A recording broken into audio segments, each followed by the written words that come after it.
talking about someone who could go into just about any different area and be a master there. So how do you actually recognise these students? They're going to be the students who are, if they're doing the career clusters, they're going to come up as across multiple different clusters. So their results might look quite broad. They tend to have lots of interests. So the kind of students who give everything a go. They're playing sport and participating in the community, and they're on the school leadership team, and they're also doing really well academically. And they're also the kind of student who's happy to have a try at anything. So happy to find new interests and sort of see what else might be out there. So that's kind of what we're talking about when we're talking about these multi-talented students. They're the ones who are quite well-rounded and are willing to give anything a go. Here's an example of some results from some career cluster results from a multi-potentialite person. These are adult results. This lady was actually a pilot, or is actually a pilot, and she was really surprised when she saw her results, because typically pilots fit within a maker cluster, but that was actually her lowest cluster. We had a bit of a discussion, and for her, it was a little bit difficult for her to kind of work out what any of this might mean, and that's really normal when you get a result like this. What we actually find is that what we're finding with the clusters is we're getting more adults sharing their career journeys and taking the clusters as well, is that well over half of adults look not dissimilar to this. They have strengths in at least 3 cluster areas. It's less prominent with students. So when we look at the results of the students who've taken the quiz, which is well over 3,000 of them now, we find that around 45% of them have 3 or more strong clusters. So it's about 10% less than with the adults, which reflects what we've actually been finding when we've been having these conversations with people about the clusters, is that as adults progress throughout their career, they become capable of working in this whole different range of ways. So this isn't really unexpected, but it's definitely worth talking about. These kind of results are very different from what you would typically see. Most students' results don't look like this, which is good, because if they did, you'd have your work cut out for you. Most students would have 1 or 2 clusters which are quite far out to the right, and they would also have some clusters that are quite far down. So my results look quite different. I'm very strong as a coordinator and an innovator, so those results are quite to the right.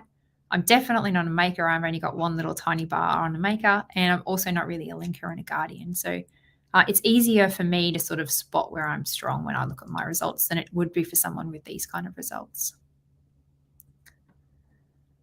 So what does all this mean? Well, we need to be supporting them differently. We can't be treating them just the same as we would treat every other client or every other student, because they've got unique needs, and we need to be thinking about this when we're talking with them. Often what I find when I speak with young people like this is that they can have too many things to think about, and it can become quite overwhelming. So there's so many pathways that are open to them that it actually becomes an extra burden, an extra thing that puts pressure on them, especially when they are talented enough to be able to pretty much choose to do whatever it is they would like to do. Sometimes they may have well-meaning family members or support people who actually tell them this, that anything is possible. They could pick any single pathway. And while that's great, and I'm sure that for some students that's a really positive thing, for some it can just kind of add to this sense of, oh my gosh, there's so much I could do, and there are so many ways that I could go, and I'm not really sure where to start. What happens as a result of that is we tend to find 2 things happen. So I find that they either fall into this state of analysis paralysis, which is where they are basically so concerned and anxious about making any kind of decision for a few reasons, partly because it will close off the other pathways, that they don't want to make any decision at all. And the other problem that we see is where young people, they really rush in their decision, and they basically, we call it identity foreclosure, where they just pick anything and they stick with it. And it might not be right, but they stick with it because that's what they picked. And at least when they've picked, they don't have all of that stress and that drama of having to kind of go through that process and make that decision. There are some positives, though, with working with these type of young people. As I mentioned a minute ago, when we're talking about the ways we're going to be working in the future, these people are really set up already for that. They've got this really great level of cognitive flexibility. They're able to learn things quickly. They're able to adapt to a whole range of different environments. And the research that we're seeing is actually showing that those kind of skills are going to be really, really powerful for the workplaces of the future. So at this point, I'd love to know, I'd love to hear about your experiences. Was this you? Or have you had any students who've been in this same boat? Like, what are your experiences with this? I'm just going to go to the comments now. And if you do have something that you would like to share, I'd absolutely love to hear it. I found that from my own experience when I was younger, I tended to fall into this boat as well. So when I was younger, I tried lots of things. I did lots of different things. I was pretty academic, but I was also pretty sporty. And it meant that when I was coming to make my own decisions about what I did after I left school, that I found it really difficult. There was kind of so much on the table and so much to choose from that it was really hard to kind of unpack where I wanted to go. And I feel like it actually made the process more difficult. I'd sometimes do these profiling tools and they'd say, you could go in any pathway, which is not helpful when you're really looking for something to work out where to start from. I also definitely felt like picking one pathway meant that I would be closing the door to the others. So if I had picked something in particular that I really wanted to do, that would have meant that I would have had to then shut off those other options and not kind of go with them. So if you'd love to share something about your own story, please do so. That would be great to hear from your own experience as well. So Kevin said that, yeah, I find that as we get exposed to life, our personalities broaden. I reckon that's right. And it's really been reflected in the results that we've seen from people who've taken the adult version of the career cluster quiz so far. I'm seeing this really broad range of things that they're interested in across a whole different range of areas. And I'm not sure if that makes it easier or harder as an adult to change fields, but certainly for young people, it can make things pretty tricky. So if you've got anything that you'd like to share, please pop it in the comments and we can come back to it. But I wanted to talk for a minute about how we can help. So some key things that I find work for me with my practice with young people that you might want to think about if you're also supporting these students. At the end of the day, they need to get the same level of support and assistance that we would give any other student or any other young person. And in particular, to be aware that if they come to you and they're performing well and they're talented and they look like they've got all their options available and they tell you what it is that they know that what they want to do, to be really aware that they may be facing that identity foreclosure. They look like they've got it all together and they know exactly what they want to do. Just take the time to kind of pick them up on that and give them space to think about it in a bit of depth. It's important that when we're supporting these people that we actually think about the context that they're in as well, because it might be that they are capable of doing anything, but the context that they live in and the options that they are picking for themselves in their context might actually mean that not everything is actually available to them, or not everything is available to them while also bearing in mind the things that they want to do, like whether or not they want to stay at home, whether or not they want to move away, those kinds of things as well. It's important when you're working with young people like this to really avoid them limiting themselves. So if they are capable of doing anything and they're capable of going in any different pathway, just work with them to help them unpack any sort of subconscious bias they have, any sort of entrenched ideas around things that they can and can't possibly do, and just bring those things back to the table. And if it's the case that they're correct, that it's something that they shouldn't be doing, that they don't really want to do, that's fine.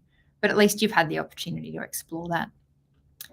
And the last thing that I would suggest is if you've got a student who's obviously got analysis paralysis, they don't want to make a decision, they're delaying, they're putting things off, they're refusing to commit, take the time to really break that down, talk about it, bring it onto the table and sort of say, hey, is this what's going on for you? Do you reckon that maybe this is impacting on the way you're making this decision? And then give them the space to take the pressure off, talk about just the next steps rather than it making this massive big decision that they've got to make. So back to being interactive and asking for your thoughts. What have you noticed when you've been working with clients like this? Have you noticed anything and have you found anything that's worked for you? So Janet said, I see these students at my school. Yeah, they tend to pick medicine by default. I was speaking with a school the other day where a lot of their students picked business by default, like 50, 60% of the students are picking business. They come from families where there's a high level of entrepreneurship and business, and that's just sort of the natural default. And I feel like there's that push towards those kinds of high achieving fields, but it's such a shame sometimes because those people might be so capable in so many other different areas that they kind of rule out. So yeah, that's a really great comment. Thank you so much, Janet. And Lorna said as well, I have a student like this. Yeah. And I think a lot of us feel like we're all rounders when we do sort of start to unpack that, particularly people who are professionals. We are capable in a whole different range of areas. I was working with a student not long ago who was really reluctant to talk to me. They told me they had everything sorted and they didn't need any of my help. They were fantastic at sport. They loved building things. They had a really active role in their local church. They were doing really well at school. But they decided that they wanted to be an electrician because that's what Dad did. And that was as far as their thinking had actually kind of gone, that being an electrician was fun for them and they didn't want to think any further. Because we had time and they kind of had to spend that time with me, I convinced them or encouraged them to use that time to sort of unpack their thinking. In the end, it didn't mean necessarily that they'd moved away from being an electrician, but it did help them to think about other options down the track. So did they think they might ever want to start their own business? What might that look like? What other kinds of roles could they move into with those kind of trade skills as an electrician that might allow them to sort of lean into some of the other things they were interested in and good at as well? So yeah, it's a really interesting space when you get into it. So I'm just going to go over the career clusters in detail. I know some of you know what they are, but not all of you may do. If you've used them before, I'm coming across more and more schools who've already used them. So please feel free to put that in the comments if you have used them already. What we're finding with the clusters is that they give us a way to move towards a new way of talking about ways of working. So we have the ability to move away from these sort of really static ways of talking about just individual jobs, granular jobs and individual industries, and start to see how in reality we are much more dynamic and flexible and exciting than that. One of the things that really pushed us to develop the career clusters is that we became concerned that some of our work might have been entrenching some of these old ways of talking. So we did some research. We came across the Foundation for Young Australians job clusters, which are absolutely fantastic. They gave us a bit of a start, but they talk a lot about just skill sets, and we wanted to kind of look at more than that. So we did turn to some work that had been done to develop the My Future profile, and we brought that thinking in. So they had this really holistic way of looking at what actually went into ways of working, and we combined the two. And that's how we've got to the career clusters. So if you've not seen them before, the makers are the people who make things happen. They're operating equipment, machinery. Informers are people who have a really high level of knowledge about one area or another, and they tend to use that to support other people. Guardians are really interested in health, safety, well-being, mental and physical. Coordinators are the people who keep everything running as it should. So they'll be on the front desk, but they'll also be managing the organisation.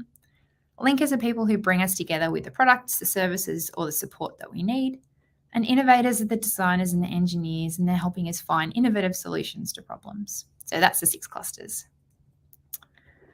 And one of the most exciting things about the clusters is that they allow us to really see how people move, shift, grow, change throughout their careers. We don't want to ever be putting people into boxes, so that's not something that we do. We don't tell you you are in this cluster and that is where you will stay. We allow them to see how if they're in one cluster, they might actually be in a couple of clusters, or they might be more in one cluster in one time of their lives and then move within another cluster. And I find that particularly when you're working with these multi-potentialite students, not asking them to sit within one box or another is actually a positive thing, because they've got a bit of a framework and a bit of a structure for where they might sit, but they're also not feeling like they're hemmed in or limited. And so that we can unpack what this looks like in practice, I find it's really good to start with an example. So when we talk about the clusters, we do need every cluster in every workplace and every industry. And as you can see on the screen, there's an example from the agricultural industry, and we can see how rather than when we talk about agriculture, just focusing on those key like farm roles, farmer, farm manager, farm hand, maybe an agronomist, we can start to look at how there are a whole range of people doing a whole range of different things that all have to collaborate and work together to keep the agricultural sector going. So where do the clusters actually fit in? Well, I find that when I'm having conversations with young people and I'm using the clusters, what they do is they give us something to hold on to, something to grip onto, and a place to start our conversations. They're not set in stone. They're not magic. They're not going to unveil something about a young person they didn't know before, but they do give you some sort of framework and context to then go on and have a bigger discussion from. What they also allow us to do is they also allow us to lean into our potential. So because you're not stuck in one of those boxes, like I mentioned before, you're allowed to lean into whichever cluster works for you. And that's particularly good for those students who are multi-talented or have multiple potential futures, because they can then, once they've got their cluster results, and hopefully they don't look too much like that first one right at the start, there's a little bit of differentiation there. They can think about that and then lean into the ones that they want to lean into. We've actually got 3 suggested ways that you can use the clusters within your own practice to support students, and I'm going to go through them now.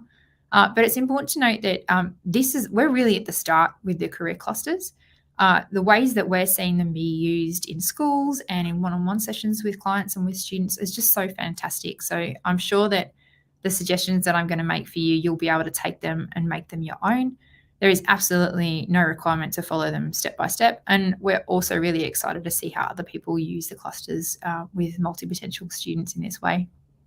So the link for the quiz, Rob is going to put the link if you do want access to the quiz for you and your institution. He's going to put that in the comments.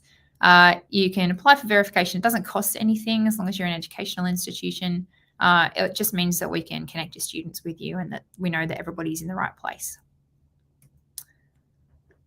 So the first method that we've got and that we're going to cover is this idea of using the clusters to help us project forward. So rather than thinking about where we are right now and it being this big overwhelming decision, we can use those cluster results to think about what our possible futures might look like. So the first thing to do if you're going to use this method is to take a step back and identify the students' key clusters. And then if you like, or if you have the ability to do so, combine that with their interests as well. So maybe get them to put a couple of interests on the table, get them to do the quiz and find out where they're strong, and then maybe pick 1 or 2 of those clusters to work with. And then we're going to move on to the next step. And then we're going to ask them these 3 things. So if they follow that particular cluster and those interests, what kind of places will they be working in? Who will they be working with? What kinds of tasks will they be doing? And then also, what kind of skills will they need to do those things? And what kind of skills will they build? And when we do that, we're really helping them build this possible future pathway and kind of give it a bit of shape, a bit of flexibility, and really see that structure of what their possible futures could look like. It doesn't have to be a particularly long, in-depth activity. You could maybe spend 5 minutes talking about one cluster and then go on and talk about another cluster and interest pair. And during that conversation, what we find happens is that they start to say, oh, I like that bit, but I don't like that bit. Or that bit sounds like me, but I'm actually not interested in building those skills. And it gives them this ability to fine tune as they go through that process of building these pictures of their possible future lives. This is really similar to a life mapping process. We actually have life mapping as part of the Ponder program. So if you're using that in your school, you'll actually be kind of covering that through some of the units. What we do with life mapping is we're asking people to think about what their life could look like in 5 years, 10 years, 20 years down the track. It doesn't really matter what their answers are, and they don't have to pick. They're not writing it down or carving it in stone. It just gets them thinking about a hypothetical future, thinking forward, doing some reasoning, and really being able to sort of unpack a little bit more and think a little bit deeper about where they might go. And what I find happens that's really good after this process is that usually it'll identify the areas where they need to do a bit more thinking. So whether it's because they don't know enough about an area, or if there's an area of interest that comes up that they hadn't really thought about before that they want to explore a bit deeper, when they've done those possible futures, they can kind of, those next steps become a little bit clearer for them. So at this point, if you've used a life mapping tool, or if you have a life mapping tool that you like, please feel free to put it in the comments. I'd love to be able to share those and see what else everyone else is using. And if you do this with students, if you ask them to project forward, how far do you ask them to project forward? So I said that we normally use 5, 10, and 20 years. Do you get them to think further in the future, or do you just stop at like 5 years? I'd love to know that as well. So if you'd like to, please feel free to put that in the comments. I have a student who I worked through this process with not that long ago. They were tossing up between healthcare and business, which I know we talked about a minute ago. It's like the two, do you want to be a doctor or do you want to start your own business? I'm not sure how they're related, but I get that a lot. What we did is we unpacked what their future might look like down both pathways. This particular student was really interested in travel, and they were really interested in working on projects. So they really liked working on projects they could get their teeth stuck into. And in the end, they worked out that because we'd done that possible future pathways mapping, they actually decided to go down that business, more coordinator cluster kind of pathway rather than healthcare. And they hadn't been able to work that out before we'd actually gone through that process. So method 2 is a little bit different because rather than getting them to think forward, we're actually getting them to think across the clusters. So how can they look at where they're strong across all those different areas, and then how can they combine them?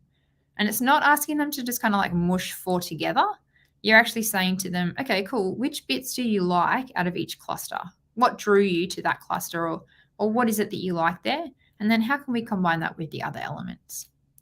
I know we've talked about it a little bit already, but most of us do tend to work across clusters as we get older. Not older, but more mature. I don't think there's a nice way to say that, is there? So what I find is that careers advisors tend to look like this. So whenever I talk to careers advisors, their results tend to show that they are informers, they're linkers and guardians, and they've got this little side of coordinator that comes out whenever they're like organising work experience or work placements. And what I find is that when we talk to the individual careers advisors, there'll all be some version of this, but where they are strongest dictates kind of how they approach their role. So when I talk to a careers advisor who's a very strong linker, they're probably the sort of person who's really focused on those one-on-one conversations that they have with students and possibly with parents. If they're an informer, they're usually driven by data, so they'll be wanting to bring in those labour market insights into the conversation. And I find that when we kind of look at how those clusters work together and how you can lean into different aspects of them with young people, then it can be really helpful in getting them to think a bit broader. If you have done the career cluster quiz and you know what your clusters are, please feel free to share them in the comments. It's always interesting to see. Particularly, I love finding out what careers advisors are, but most of them I find so far fall into those main clusters. With this second method, I find that the career cluster wheel kind of really comes into its own here. So the career cluster wheel is something that we've developed. We mapped the clusters to the Australian skills classifications, and after all of that work, we came up with these subclusters. And they're really derived from, they're more like a task-based, like an actual definition of that cluster rather than it being quite broad. And what I find works when you use these with students is if you've got a multi-potentialite student who's in multiple clusters, put this in front of them and get them to look at the subclusters and work out where they fit or which ones appeal to them most. What often happens is you'll find that they might have, interests in all of the clusters, but you'll find that the majority of their interest is in just 1 or 2 clusters. And then that's going to give you something to then start the rest of that conversation with. And it also helps you to see how people can work across multiple clusters at once. So they don't have to necessarily just pick one. They can see how within a job they might work across all of them. So the example I like to use is an architect. So an architect will be, their core purpose when we generally think of an architect is designing buildings, right? And that's going to be all within the innovator cluster. But you'll also find that architects are really great linkers, and they have to be because they've basically got to sell their designs to their clients to convince their client that this is the right design for them. They've got to be coordinators because they've got to be on top of bringing everything together and sticking to time and sticking to budget and making sure that it's actually possible. And a lot of the time you find that architects are also really concerned about safety and inclusivity and accessibility within their designs, which falls within that guardian space as well. So if you were an architect, you would really need to be able to operate in all of those clusters to be able to do your job well. So finally, the last method that we've got is really about reducing the pressure. So this is particularly useful for those multi-potentialite students who are facing analysis paralysis. There's too much going on. It's all very overwhelming. You can come back to this point, and that is around changing language. It's not so much around the outcomes that we're looking for that are different. It's around saying to them, what do you want to try next, rather than where do you want to go with your career? It's relieving the pressure. It's making it less of a big decision. And it's by using that word try, we're actually giving them the space to say, this is something that I'm going to try for a while, but if it doesn't work, then that's okay.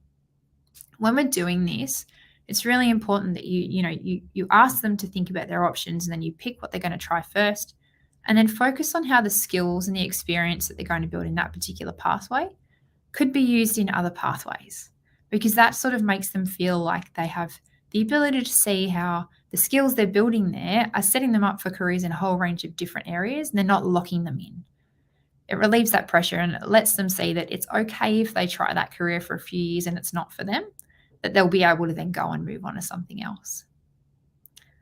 I find that this also works really well in keeping their minds open and open to unexpected opportunities. So this is that internship that gets offered that they've never really considered and they want to stick their hands up for, or it's a different major that's just been introduced that they thought they weren't going to do. If you're asking them about what they're going to try next, they're being more receptive to those opportunities that come up, and particularly when you've got a student who's talented across multiple areas and really has that ability to go into a whole different range of things. Keeping them open to those unexpected opportunities is so important. Not so much at school, it's more about keeping that language there and keeping them in that mindset for when they're off in their careers and they're making decisions a few years down the track. An example of a student that I worked with who really felt within this category. I had a friend called Lucas, and he was working in early childhood. He absolutely loved it, but he thought he wanted to study psychology at university when he left school. And he was really torn. It was very, very difficult for him to work out which path he went down. And in the end, when we talked about it, we sort of talked about the skills he gets from childcare and the skills he gets from psychology. And he was able to see how if he tried psychology at university and he didn't like it, he'd still be able to work in early childcare. He'd still be able to do that and could possibly transfer. But he would have built skills that helped him relate better to young children. So just by relieving that pressure a little bit and letting him see how trying that could have led to a whole range of different things really helped him decide what he wanted to do next. So that's my little presentation and the first professional learning session for this series.